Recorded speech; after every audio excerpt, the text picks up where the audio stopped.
سلام دوستان، به یه سری دیگه از سری برنامه‌های تست کرده خوش اومدید. خب دوستان، همونجوری که میدونید ما الان 17 تا سابسکرایبر داریم و 3 سابسکرایبر دیگه میخوایم که دومینو هامون رو بچینیم. 20 عدد دومینو در ازای 20 تا فالوور و همینجوری بالاتر. خب این با این مسئله کاری ندارم، حتما لایک، کامنت، سابسکرایب، دمتون گرم، حمایت کنید. خب این داداشمون میگه که با یه فندک، چسب، نخ، باتری و 2 قطعه سیم، 2 قطعه مغزی خودکار و 2 تا پیچ میتونیم یک فندک درست کنیم.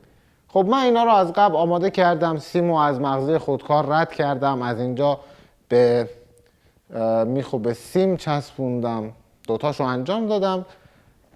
ببینیم چی میشه دیگه، ببینیم آیا میتونیم با اینا فندک درست کنیم، واقعی هست یا نه. بریم و برگردیم.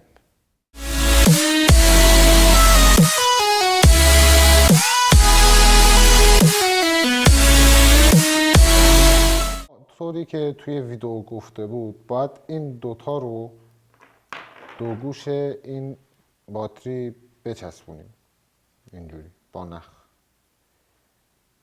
به این حالت بچسبونیم، بعد با نخ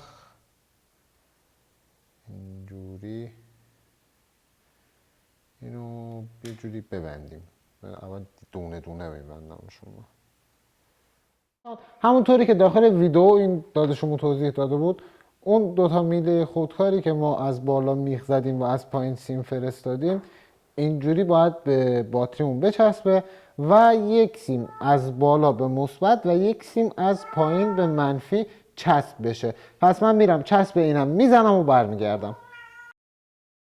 رفتم این 2 تا سیمو به قطب مثبت و منفیش چسبوندم و اینکه دیگه آماده است دیگه فندک ما. فقط باید بزنیم ببینیم جرقه میزنه نه. تا قبل از اینکه این فندک رو تست کنیم حتما لایک و کامنت، سابسکرایب حتما بکنید که ما دومینوهای بیشتری بتونیم بچینیم و اینکه بریم برای تست.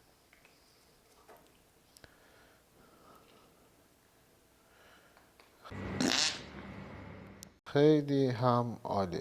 خب این فندک ما کار نمیکنه و اینکه کلا ضرره. شما باید بری یه باتری بخری 1500 تومان، 2 تا میخ، سیم و مغزی خودکار و اینا نمیصرفه.